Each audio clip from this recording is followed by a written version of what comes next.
नमस्कार मित्रांनो, मनी मॅनेजर्सच्या निफ्टी ॲनालिसिसमध्ये आपले स्वागत आहे। आज निफ्टी फ्लॅट ओपन झाली 25,089ला आणि 5 मिनिटमध्येच 25,151चा हाय दिला। त्यानंतर पुन्हा डाऊन मूव्ह घेत 25,089चाच लो बनवला आणि साधारण 10:30च्या सुमारास अपसाइड मूव्हमेंट कंटिन्यू करत 25,245चा हाय दिला।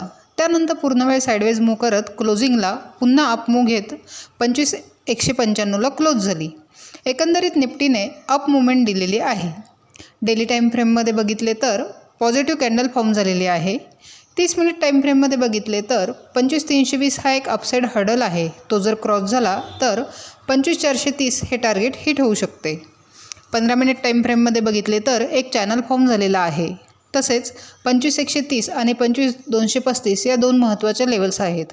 जर 25,130 खाली ब्रेक झाले तर 25,065 पर्यंत निफ्टी जाण्याची शक्यता आहे।